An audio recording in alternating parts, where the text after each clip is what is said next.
لیکن ضروری نہیں ہے کہ ہر عجیب کام کرنے والا جو ہے وہ خدا کی طرف سے ہو. ہمیں اس کی کنفرمیشن کا ہونا جو ہے وہ ضروری ہے. اس کو سمجھنا، جیسے ہر تعلیم کو جاننا ضروری ہے، ہر شخص کو جاننا جو ہے وہ ضروری ہے.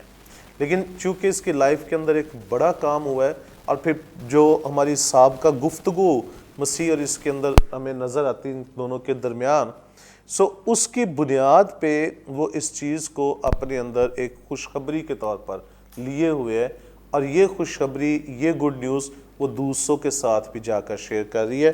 اور پھر 30ویں آیت میں لکھا ہے کہ وہ شہر سے نکل کر اس کے پاس آنے لگے. یہ بھی بڑا انٹرسٹنگ ہے. جیسے ابھی یہ بات کی جا رہی تھی کہ نمبر 1 کہ وہ عورت تھی، اور پھر اس عورت کا کردار جو ہے وہ بھی کوئی اتنا اچھا نہ تھا، اور یہودی واقف نہ تھے مگر سامری تو اس معاشرے میں واقف تھے اس سے. اور نمبر 3 کہ ایسی عورت کو فالو کرنا اور اس کی ماننا اور اس کے پیچھے چلنا، یہ ایک حیران کن بات جو ہمیں نظر آتی ہے. اور جب ہم یہودی روایت کو دیکھیں تو 3 چیزیں تھیں جن کے لیے یہودی مرد ہر روز شکر کیا کرتے تھے. نمبر 1 کہ وہ شکر کرتے تھے خداوند تو نے ہمیں غلام نہیں بنایا. نمبر 2 وہ شکر کرتے تھے خداوند تو نے ہمیں غیر قوم میں پیدا نہیں کیا. اور نمبر 3 وہ شکر کرتے تھے خداوند تو نے ہمیں عورت نہیں بنایا. ان حالات کے اندر یعنی دونوں طرف، سامریوں کی طرف اس کے کردار کو دیکھ کے، اور ادھر کرائسٹ کو جو ہے وہ بحیثیت ایک عورت یا اس کے شاگرد جب آتے ہیں اسے دیکھتے ہیں، تو دونوں طرف اس عورت کا ایک سٹیٹس جو ہے وہ کوئی بڑا مضبوط ہمیں نظر نہیں آتا. لیکن اس کے باوجود بھی اس کی بات پر دھیان دینا، سننا، اور لوگوں کا شہر سے نکل کر اس کے پاس آ جانا، یہ ایک چیز کو ثابت کرتا ہے اور ظاہر کرتا ہے کہ واقعی سامری بھی مسیح کے منتظر تھے، اور وہ بھی اس چیز کی آس میں تھے کہ کوئی انہیں نجات جو ہے وہ دے. گویا سلویشن کا ایک تصور یا ایک ڈیزائر جو ہے وہ ان کے اندر بھی پائی جاتی تھی. جب انہوں نے یہ دیکھا کہ یہودیوں میں سے ہی، اسی قوم میں سے ایک شخص ایسا ہے جس کے تعلق سے ہی بتا رہی ہے، تو وہ سب اس کے پیچھے جو ہے وہ چلے، اس کو فالو کیا، آئے ہے اور اس کی جو ہے وہ سنی ہے. اور اسی سوچ کے ساتھ آئے جو اس نے کویسچن رکھا کہ کیا یہ مسیح نہیں ہے؟ ممکن ہے یہ مسیح ہو، آؤ.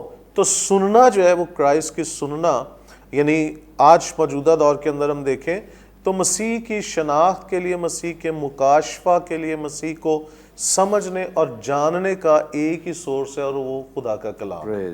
جب تک ہم اس کو سنیں گے نہیں، اس کو جانیں گے نہیں، تب تک ہم مسیح کے بارے میں اس کا ایک مکمل مکاشفہ حاصل نہیں کر سکتے.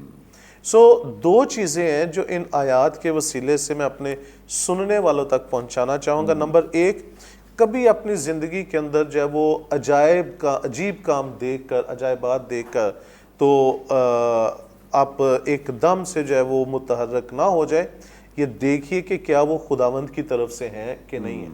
کیونکہ آج کل دنیا کے اندر بہت سے عجیب کام ہو رہے ہیں، عجیب باتیں ہو رہی ہیں، عجیب تعلیمات جو ہے وہ دی جا رہی ہیں.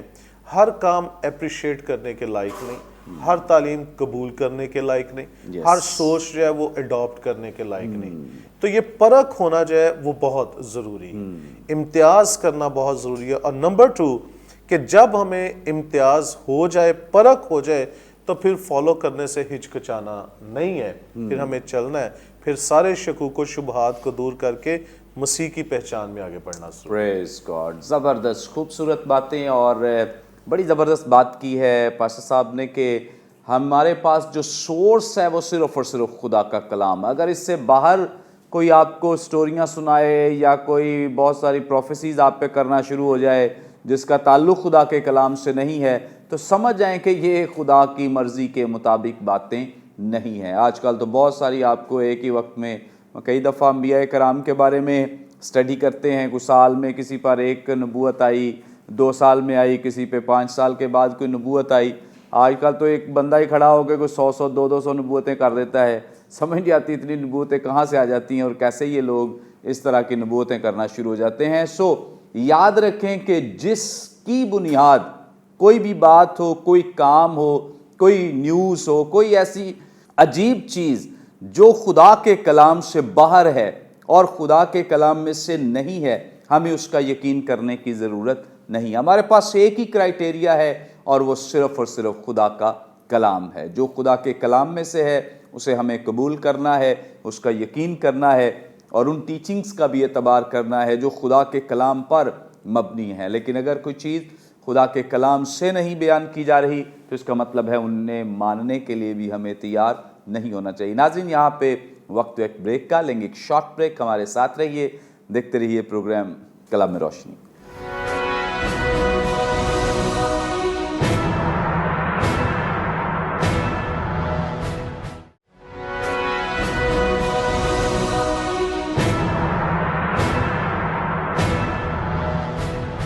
ویلکم بیک ناظرین, آپ دیکھ رہے ہیں پروگرام کلام روشنی. بریک پر جانے سے پہلے بڑی خوبصورت بابرکت باتیں جو خدا ان کے خدام ہمارے ساتھ شیئر کر رہے تھے, آگے بڑھیں گے اور گفتگو کا آغاز ایک دفعہ پھر ہم ریورنڈ طارق وارث صاحب سے کریں گے. طارق صاحب, آپ ہماری رہنمائی فرمائیں. 31ویں آیت میں شاگرد خدا یسوع مسیح کو ربی کہہ کر پکار رہے ہیں اور ہماری رہنمائی فرمائیں کہ ربی سے کیا مراد ہے, اور اس کے ساتھ ساتھ بطور ربی خداوند یسوع مسیح کی جو زندگی ہے اس میں کون سی ایسی کوالٹیز, خاصیتیں ہیں جن کی بنیاد پر یہ اسے ربی پکار رہے, کہہ رہے ہیں. ہاں جی, تھینک یو. اس میں ایک بڑی دلچسپ بات یہ ہے کہ ربی کا تصور جو ہے آپ کو اصطلاح بطور اصطلاح جو ہے پرانے عہد نامے میں نہیں ملتا. اور ایلیا تھا اور الیشا اس کا استاد تھا, پھر انبیاء زادے تھے, لیکن جس طور سے نئے عہد نامے میں ایک ٹیچنگ آفس کے طور پر یا ایک جو ہے باقاعدہ ایک سماجی طور پر, مذہبی طور پر, رائج روایت کے طور پر آپ کو اس کا ذکر نہیں ملتا. کچھ اسکالرس کا خیال ہے کہ ربی کا جو سلسلہ ہے, ربی اور اس کے باقاعدہ شاگرد, ایک پورا ایک اسکول ہونا, اس کا آغاز انٹر ٹیسٹامنٹل پیریڈ میں دور بین العہود میں ہوا. کچھ جو کریٹیکل اسکالرز ہیں وہ کہتے ہیں نہیں جی, اس کا جو آغاز ہے وہ 70 عیسوی میں ہیکل کی بربادی کے بعد ہوا, جب یہودی لوگوں کی ہیکل ختم ہو گئی, وہ پراگندہ ہو گئے, اور جو لوگ باقی بچے اس میں ملک اسرائیل میں یا دیگر علاقوں میں, تو ان کو کلام کی تعلیم کے لیے پھر ربیوں کی ضرورت پڑی. میرا ذاتی خیال یہ ہے کہ یہ جو روایت ہے ربی کی, یہ 70 AD سے پہلے ہی موجود تھی. دور بین العہود میں اس کا آغاز ہوا. فریسی فرقہ جب اٹھا اور انہوں نے شریعت کی تعلیم پر بڑا زور دینا شروع کیا, تو اس میں پھر جو شریعت کے استاد تھے اور خاص طور پر جو 2 سکولز آف تھاٹ, 2 مکاتب فکر یہودیوں میں آئے, ایک ربی ہلل کے شاگرد, اور ربی ہلل یہ تھوڑے سے کہہ لیں کہ لبرل تھے, آزاد خیال تھے. لبرل کو اتنی جو ہے مناسب اصطلاح نہیں ہے ان کو پورے طور پہ بیان کرنے کے لیے, لیکن تو بھی لچکدار ان کی تشریحات ہوتی تھیں شریعت کی. اور دوسرا تھا جو ہے ربی شمائی, یہ اپنی شریعت کی تفاسیر میں اور تشریحات میں بہت سخت گیر ہوتے تھے.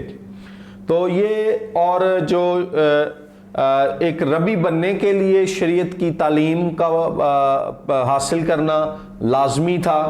کچھ لوگ یہ بھی کہتے ہیں کہ بھئی ان کا باقاعدہ آرڈینیشن ہوتا تھا جس طرح آج ایک پاسٹر کا ہوتا ہے, لیکن کچھ تاریخ دانوں کا خیال ہے کہ ایسا نہیں تھا. یہ ایک انفارمل پوزیشن تھی کہ ایک غیر رسمی ٹائٹل دیا جاتا تھا. جو شخص بھی شریعت کو جانتا ہے اور جس کے پاس زندگی کے تعلق سے حکمت ہے اور وہ سکھا سکتا ہے, لوگ اس کو احتراماً ربی کہنا شروع کر دیتے تھے. اینیوے, یہ تو تاریخی باتیں ہیں.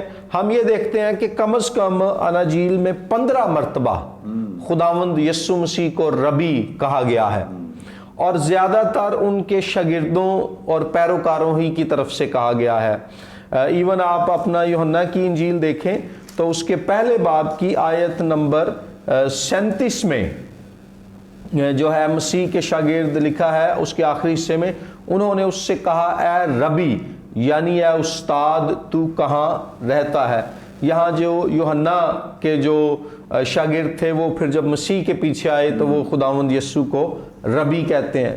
یہاں پر جب خداوند یسوع مسیح اس اقتباس میں چوتھے باب میں سامری عورت سے بات چیت کر رہے ہیں اور مسیح کے شاگرد آتے ہیں تو وہ کہتے ہیں کہ اے ربی کچھ کھا لے۔ اچھا، ایک اور بڑی دلچسپ بات ہے کہ یوحنا ہی کی انجیل میں جب خداوند یسوع مسیح مردوں میں سے زندہ ہو جاتے ہیں تو جو مریم مگدلینی جب اس کی ملاقات خداوند یسوع مسیح سے ہوتی ہے اور یہ ہے 20ویں باب کی آیت نمبر 16، اور یسوع مسیح جب اس کا نام لیتے ہیں، لکھا ہے یوحنا 20:16 میں، یسوع نے اس سے کہا مریم، اس نے مڑ کر اس سے عبرانی زبان میں کہا ربونی، یعنی اے استاد۔ تو یہ ہمیں نظر آتا ہے کہ خداوند یسوع مسیح کے پیروکار آپ کو ربی کہتے ہیں۔ ایک اور روایت ہے، میں اس کو کوئی یہ نہیں دعویٰ کر سکتا یہ 100% درست ہو کیونکہ تاریخ کی بات ہے، بائبل میں نہیں ہے، لیکن ایک روایت یہ بھی ہے کہ یسوع مسیح نے 30 سال کی عمر میں خدمت اس لیے شروع کی کیونکہ ربی یعنی استاد کہلانے کے لیے آپ کا 30 سال کا ہونا لازمی تھا۔ اچھا، اب خداوند یسوع مسیح کی بطور ربی خصوصیات کیا تھیں؟ ایک دو اور باتیں اس کو بیان کرنے سے پہلے میں ان کی طرف آتا ہوں۔ ایک کتاب ہے بڑی اچھی، walking in the dust of Jesus the rabbi, یسوع ربی کے قدموں سے اٹھنے والی دھول میں چلنا۔ میں نے پچھلے سال یہ پوری پڑھی، اور لوئس ٹوربرگ ایک امریکی خاتون ہیں، بائبل ٹیچر ہیں، انہوں نے یہ لکھی ہے کتاب۔ اچھا، اب کیا ہے کہ یہودیوں میں روایت یہ تھی کہ مسیح کے زمانے میں کہ ربی کی جو وہ ڈیفینیشن کرتے تھے اس میں دو بڑی دلچسپ باتیں وہ کہتے تھے۔ وہ کہتے تھے کہ شاگرد وہ ہے جو اپنے استاد کے قدموں سے اٹھنے والی دھول میں چلتا ہے، اور استاد وہ ہے جس کے قدموں سے اٹھنے والی دھول میں لوگ اس کی پیروی کرتے ہیں۔ تو اس کی میں تصور یہ تھا کہ اس زمانے میں کچے راستے ہوتے تھے، نہ گاڑیاں تھیں، نہ موٹر سائیکل تھے، نہ سائیکلیں تھیں، اور پکی سڑکیں بھی صرف جو مرکزی شاہراہیں تھیں اور وہ بھی رومیوں نے بنائی وہی تھیں۔ تو کچی راہوں پر جب لوگ چلتے تھے تو استاد ربی آگے آگے چلتا تھا، شاگرد اس کے پیچھے پیچھے چلتے تھے۔ تو اس کے چلنے سے جب اس کے قدموں سے دھول اڑتی تھی، گرد اڑتی تھی، تو وہ ان کے جسم پر، چہروں پر، کپڑوں پر پڑتی تھی۔ تو کہتے تھے کہ جس کے قدموں سے اڑنے والی دھول میں لوگ چلیں وہ ربی ہے، وہ استاد ہے، کہ لوگ اس کے قدموں سے اڑنے والی مٹی بھی اپنے اوپر لینے کے لیے تیار ہے۔ اچھا، پھر ایک اور بات کہتے تھے کہ ربی وہ ہے جس کے قدموں میں بیٹھ کر لوگ سیکھنے کے لیے تیار ہوں، اور وہ کہتے تھے شاگرد وہ ہے جو سکھانے والے کے قدموں میں بیٹھے۔ اب آپ غور کریں، یسوع مسیح نے جب گلیل سے یروشلیم کا سفر کیا، جب وہ مصلوب ہونے کے لیے یروشلیم آئے، اور اس کے علاوہ گلیل میں بھی وہ شہر شہر اور گاؤں گاؤں جاتے تھے، تو یہودی ثقافت کے مطابق مسیح کے شاگرد یقیناً اس کے پیچھے پیچھے ہی چلتے تھے۔ قدموں میں بیٹھنے والا واقعہ، اور یہاں ہم مسیح کی اب خوبیوں کی طرف آتے ہیں۔ آپ کو لوکا کی انجیل میں ملے گا کہ مریم لکھا ہے یسوع مسیح کے قدموں میں بیٹھی، مارتھا اور مریم کا جو واقعہ ہے۔ تو وہاں پہلی خوبی کیا ہے کہ اس دور کے یہودی ربیوں کے برعکس یسوع مسیح عورتوں کو بھی اپنی شاگردی میں لیتے تھے۔ یہ پہلی صدی کے تناظر میں ناظرین خداوند یسوع مسیح کا ایک ریڈیکل سٹیپ، ایک انقلابی قدم تھا۔ مریم اور مارتھا کی کہانی میں ہمیں مریم یسوع مسیح کے قدموں میں بیٹھ کر تعلیم پاتی ہوئی نظر آتی ہے۔ پھر میں نے آلریڈی مریم مگدلینی کا ذکر کیا، وہ لازر کی بہن مریم تھی، یہ مریم مگدلینی، یہ فرق مریم ہے۔ یہ بھی یسوع کو جب پہچانتی ہے تو فوراً کہتی ہے ربونی، ہے استاد۔ تو اس کا مطلب ہے یسوع مسیح نے اس کو اپنی شاگردہ قبول کیا ہوا ہے تو وہ اس کو استاد کہہ رہی ہے اور اتنے اعتماد سے کہہ رہی ہے. یہاں بھی غور کریں, اس تناظر میں بھی ایکچولی سامری عورت کو یسوع مسیح اپنی شاگردہ ہونے کے لیے بلا رہے ہیں. تو یہ ایک پہلی جو بڑی ہی انقلابی اور جو ہے غیر معمولی اور اس زمانے کی ثقافت کے برعکس جو بات ہے وہ یہ ہے کہ یسوع مسیح عورتوں کو اپنی شاگردی میں لینے کے لیے تیار ہیں. یہ بطور ربی ان کا ایک امتیازی وصف ہے. اچھا, ایک اور دلچسپ بات, جو نبی ہوتے تھے اور پھر ربی تھے وہ شریعت کی تعلیم دیتے تھے. ان کی جو اتھارٹی تھی وہ اسکرپچر تھی, کتاب مقدس تھی. آپ نے پچھلے بریک سے پہلے بھی کہا کہ جو بھی بات بائبل مقدس سے باہر ہو ہم اس کو رد کر سکتے ہیں, ہمارا اختیار بائبل ہے. لیکن یسوع مسیح جو تھے بطور ربی وہ اس طرح سے تعلیم دیتے تھے کہ میں بائبل دینے والا ہوں. تو اسی لیے وہ کہتے تھے کہ یہ تو صاحب اختیار کی طرح تعلیم دیتا ہے. جو ٹیچنگ اتھارٹی یسوع مسیح میں تھی اس میں بائبل کی انٹرپریٹیشن, اس کی تفسیر اور ایون احکام کی تبدیلی کا حق بھی یسوع مسیح نے جو ہے جتایا اور اس کو عملی جامہ پہنایا. مثلاً جو یہودی لوگ تھے وہ جو تھے سبت کے دن بالیں نہیں توڑتے تھے نا, بڑے کام نہیں کرتے تھے. یسوع ربی نے کہا ابن آدم سبت کا بھی مالک ہے. وہاں اب یسوع مسیح صرف جو ہے تفسیر تبدیل نہیں کر رہے, وہ کہہ رہے ہیں سبت کا مالک ہی میں ہوں, دینے والا ہی میں ہوں, تو میں اس دن نہیں یہ کام کر سکتا, یہ تو دیا ہی میں نے ہے. تو اس لیے جو اس زمانے کے ربی تھے ان کا اختیار پرانا عہد نامہ تھا, کتاب مقدس تھی. یسوع کا اختیار اس کے منہ کی باتیں تھی کیونکہ وہی کتاب مقدس بنی. اچھا, ایک اور پھر دلچسپ بات ہے اس تعلق سے کہ جو تھے نبی بھی اور ربی بھی, وہ کہتے تھے خداوند خدا فرماتا ہے, نبی یہ کہتے تھے, ربی یہ کہتے تھے کتاب مقدس فرماتی ہے. یسوع مسیح نے بطور استاد کہا میں تم سے سچ سچ کہتا ہوں. آخری بات, اور بھی بڑی باتیں ہیں لیکن وقت محدود ہے, جو دیگر ربی تھے وہ خدمت لیتے تھے, ان کے جو استاد تھے وہ ان کی خدمت کرتے تھے. اس میں ایک بڑا دلچسپ واقعہ ہے شاگردوں کے پاؤں دھونا. ایکچولی یہ بھی یوحنا کی انجیل 13ویں باب میں ہی ہے. اب یہودی ثقافت میں یہ ایک بڑا غیر معمولی انقلابی اور جو ہے کہہ لیں کہ بھونچال پیدا کر دینے والا واقعہ تھا. جب ربی اپنے شاگردوں کے ساتھ چلتا ہوا مٹی میں کچی راہوں پر گھر آتا تھا تو شاگرد فوراً پانی لے کر آتے, تولیہ لے کر آتے اور ربی کے پاؤں دھوتے. وہاں ہم دیکھتے ہیں یوحنا 13ویں باب میں کہ یسوع ربی شاگردوں سے کہتا ہے تم بیٹھو.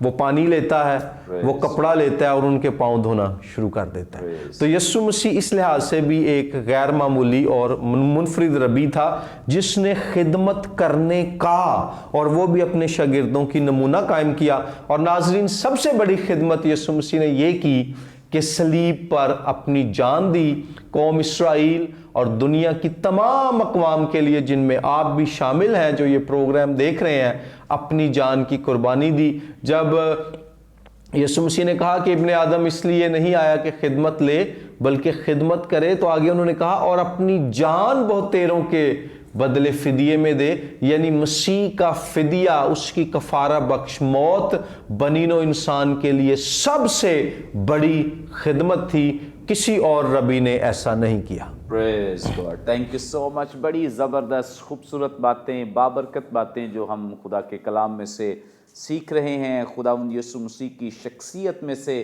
جان رہے ہیں. ہم نے گزشتہ بھی بہت ساری کوالٹیز کو جانا ہے اور میں سمجھتا ہوں کہ جتنی بھی گزشتہ ہم نے کوالٹیز خوبیوں کو سیکھا ان سے یہ بہت زیادہ منفرد اور بڑی ہی بابرکت ہیں. اور یقیناً اس طرح سے ہم آہستہ آہستہ اور مسیح کے کلام کو جان رہے, سیکھ رہے ہیں اور بڑی برکت پا رہے ہیں. آگے بڑھیں گے اور پاسٹر سدھارتھ صاحب سے جانیں گے. پاسٹر صاحب, جیسے ہی شاگرد کھانا چکے یہ لینے گئے ہوئے تھے اور آ گئے ہیں کھانا لے کر اور خداوند یسوع مسیح سے ریکویسٹ کرتے ہیں ربی استاد کچھ کھا لے, کیونکہ یہی واقعہ ہماری رہنمائی کرتا ہے.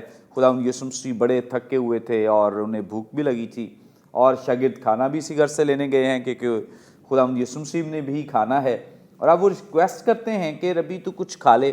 آگے سے یسوع مسیح کا جواب یہ ہے، اس نے ان سے کہا میرے پاس کھانے کے لیے ایسا کھانا ہے جسے تم نہیں جانتے۔ یہ کون سا کھانا ہے جس کی بات خداوند یسوع مسیح کر رہے ہیں اور اس کے شاگرد بھی اس کھانے کے بارے میں نہیں جانتے؟ جی تھینک یو ویری مچ۔ اگر ہم آیت نمبر اسی باب کی آیت نمبر 8 دیکھیں جہاں پہ لکھا ہے، یہ چھوٹی سی آیت ہے 4 باب کی 8ویں آیت، تو یہاں پہ لکھا ہے کیونکہ اس کے شاگرد شہر میں کھانا مول لینے کو گئے تھے۔ جب ہم اوریجنل ٹیکسٹ کے اندر جا کے دیکھیں تو ہمارے پاس اردو میں یہاں پہ بھی لفظ کھانا ہی استعمال ہوا ہے، اور پھر آیت نمبر جو ہمارے پاس 32 ہے جہاں پہ کرائسٹ نے کہا میرے پاس ایسا کھانا ہے جسے تم نہیں جانتے، وہاں پہ بھی لفظ کھانا ہی استعمال ہوا۔ لیکن گریک میں جو اوریجنل ٹیکسٹ ہے وہاں پہ دونوں کے لیے 2 علیحدہ علیحدہ لفظ استعمال ہوئے۔ آیت نمبر 8 میں جو لفظ استعمال ہوا ہے وہ ہے ٹروفاس، جس کا مطلب جو ڈکشنریز بتاتی ہیں، تھیولوجیکل ڈکشنریز، کہ وہ ایک عام ورڈ ہے کھانے کے لیے جس میں کھانے کی کوئی بھی چیز، چاہے وہ لیکوڈ شیپ میں بھی ہو، پینے والی بھی ہو، یا کھانے والی سالڈ شیپ میں بھی ہو، وہ سب شامل ہے اس کے اندر۔ تو یہ ایک جنرل ٹرم ہے جو کھانے کے لیے جب وہ بولی جاتی ہے، جیسے ہم عام طور پہ کہتے ہیں یار روٹی شوٹی کھان چلے، کھانا شانا کھانا چلے۔ لیکن یہاں پہ جو کرائسٹ نے جو لفظ یہاں پہ استعمال کیا ہے کہ میرے پاس ایسا کھانا ہے، اس کے لیے جو لفظ یوز ہے وہ ہے بروسس، اور بروسس کا مطلب لیا گیا ہے ایسا کھانا جو چبا کر کھایا جائے، گویا ٹھوس غذا، اس میں لیکوڈ جو ہے وہ شامل نہیں ہے۔ اب دونوں میں فرق تو یہاں پہ پہلا فرق تو یہی آ جاتا ہے کہ وہ کھانا لینے کے لیے گئے ہیں، گویا اس کے اندر کچھ بھی جو ہے وہ ہو سکتا ہے، مگر کرائسٹ یہاں پہ جو کہہ رہا ہے یہ ایک ٹھوس غذا کی بات کی جا رہی ہے، ایک چبانے والی غذا کی بات جو ہے وہ کی جا رہی ہے۔ اور اس کو یہاں پہ تشبیہاتی طور پر جو استعمال کیا گیا ہے، یہ اس کھانے کی، روٹی کی یا پانی کی یا میٹ کی بات نہیں کی گئی۔ مسیح نے اس لفظ کو تشبیہاتی طور پہ استعمال کیا ہے، اور پھر اس کے اندر ہم دیکھ رہے ہیں کہ جب اس نے کہا کہ ایک ایسا کھانا ہے جسے تم نہیں جانتے، اسی طرح اس نے اس عورت سے بھی کہا تھا اگر تم مجھ سے مانگتی تو میں تجھے ہمیشہ کی زندگی کا پانی جو ہے وہ پلاتا۔ اب وہاں پہ بھی تشبیہاتی بات جو ہے وہ کی جا رہی۔ تو ان دونوں جگہ پہ ایکچولی کرائسٹ جو بات کرے، تشبیہ جو دے رہے ہیں، وہ اس ساری گفتگو کو، خدا کے کلام کو تشبیہ دے رہے ہیں کہ کلام ایک ایسی روٹی ہے، کلام ایک ایسا پانی ہے، کلام ایسا کھانا ہے جو ہمارے اندر ہماری جو روحانی نرشمنٹ جو ہے وہ کرتا ہے۔ کیونکہ کرائسٹ نے یہ لفظ جو ہے وہ ابلیس سے بھی کہے تھے جب اس نے یسوع مسیح کو آزمایا، تو مسیح نے کہا تھا انسان صرف روٹی سے ہی نہیں جیتا رہے گا بلکہ ہر اس بات سے جو خدا کے منہ سے نکل رہی ہے، تو ورڈ آف گاڈ۔ سو یہاں پہ جب یسوع مسیح نے، اور شاگرد اس چیز سے ابھی بہراور نہیں تھے، وہ بے بہرا تھے، وہ نہیں سمجھ پا رہے تھے کہ یسوع مسیح کس تعلق سے بات جو ہے وہ کر رہا ہے، کس چیز کے بارے میں جو ہے وہ گفتگو جو ہے وہ ہو رہی ہے۔ لیکن یہاں پہ ایکچولی کرائسٹ جو ہے ان ساری باتوں کو بیان کر رہا تھا جو کلام سے ریلیٹڈ تھی۔ پھر یسوع مسیح نے یہ بھی فرمایا تھا مقدس یوحنا ہی کی انجیل کے اندر کہ حقیقی روٹی جو آسمان سے اتری وہ میں ہوں۔ تو گویا کرائسٹ جب یہ کہتا ہے کہ تم اس کھانے کو نہیں جانتے، پھر وہ میں اس کو یہاں پہ ریپیٹ کروں کہ شاگرد بھی مسیح سے مکمل طور پر اس کے مکاشفہ سے شاید واقف نہ تھے، اس کے ساتھ رہتے تھے، سنتے تھے، لیکن جس طور سے مسیح کی ذات کو انہوں نے پینتیکوست کے بعد جانا ہے، ابھی تک شاید وہ بہت سی باتوں سے جب وہ آشنا نہیں تھے، اور اسی کو ابھی بھی وہ نہیں جان سکے کہ یسوع کس کھانے کی بات جو وہ کر رہے ہیں، کیونکہ مسیح نے یہ کہا تھا جو میرا گوشت کھاتا اور میرا خون پیتا ہے اس میں فی الحقیقت ہمیشہ کی زندگی ہے۔ تو کویسچن یہ ہوا تھا یہ آپس میں کہ یہ کیسے ہمیں اپنا گوشت کھانے کو، خون پینے کو جو ہے وہ دے سکتا ہے۔ سو یہ کیا مجھ سے کہتا ہے میٹافوریکلی یہ بات جو ہے وہ استعاراتی طور پہ یا تشبیہاتی طور پہ یہ بات جو کی گئی ہے کیونکہ مسیح نے کہا تھا میرا کھانا یہ کہ اپنے بھیجنے والے کی مرضی کو پورا کرو. اور بھیجنے والے کی مرضی کیا تھی؟ بھیجنے والے کی مرضی یہ تھی کہ وہ اپنی جان قربان کرے, بہتوں کو خدا کے پاس لے کر آئے, خوشخبری کا کام جو ہے وہ کرے, تاکہ آج جیسے یوحنا کی انجیل کے اندر لکھے نا کہ خدا نے جہان سے ایسی محبت کی, اپنا اکلوتا بیٹا دے دیا تاکہ جو کوئی اس پر ایمان لائے ہلاک نہ بلکہ ہمیشہ کی زندگی. تو یہ ہمیشہ کی زندگی کا کام ہونا ہی بھیجنے والے کی مرضی تھی. اور یسوع وہی کام کر رہا تھا, وہ ایک عورت کے وسیلہ سے پورے سامریہ شہر کو بچا رہا تھا. اس کو نظر آ رہا تھا کہ یہ عورت جو ہے وہ کس طور سے سارے شہر کو لے کر آئے گی, اور کرائسٹ اسی کھانے کی طرف اشارہ کر رہا تھا.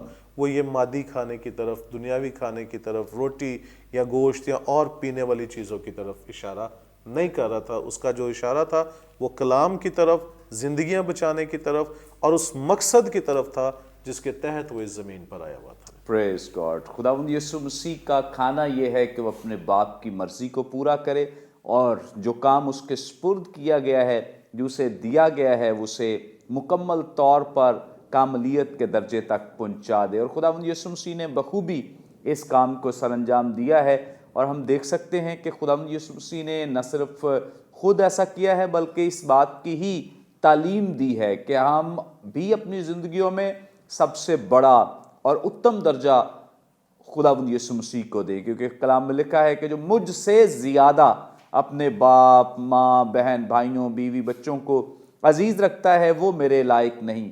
یعنی جس طور سے خداوند یسوع مسیح نے کام کیا ہے, اس کی زندگی میں سب سے پہلا درجہ یہ ہے کہ وہ اپنے باپ کی مرضی کو پورا کرے. اسی طور سے ہر مسیحی کا یہ پہلا کام یہ ہے کہ وہ خدا کے کلام پر عمل پیرا رہے, اور اس کو اپنی زندگی میں اتم درجہ, پہلا درجہ عطا کرے, تاکہ اس کے وسیلے سے ہم خدا کی قربت میں بڑھ سکیں. یقیناً ناظرین, آج کے پروگرام کے وسیلے سے آپ نے بڑی برکت پائی ہے, اور ہم اس کے لیے خدا ان کی شکر گزاری کرتے ہیں. تھینک یو سو مچ طارق صاحب, تھینک یو سو مچ بھائی صاحب. یقیناً آپ نے اس کے وسیلے سے بہت کچھ سیکھا ہے, لیکن ابھی بھی آپ کا کچھ سوال ہو, اسکرین پر دیے گئے نمبرز ڈائل کریں, اپنا سوال ہم تک پہنچا سکتے ہیں. کوئی دعا یا درخواست تو دے سکتے ہیں, کوئی ٹیسٹیمنی شیئر کر سکتے ہیں. ہمارے تمام پروگرامز آپ یوٹیوب پہ واچ کر سکتے ہیں. واچ کرنے کے لیے برکت ٹی وی آفیشیل کے نام سے ہمارا چینل ہے, ضرور سے سبسکرائب کریں, دوسروں کے ساتھ شیئر کریں, تاکہ زیادہ سے زیادہ لوگ خدا کے کلام کی سچائیوں کو جان سکیں, سیکھ سکیں. آئندہ ایک نئے پروگرام کے ساتھ دوبارہ آپ کی خدمت میں حاضر ہوں گے. تب تک کے لیے اجازت دیجیے. دیکھتے رہیے برکت T V. God bless you all.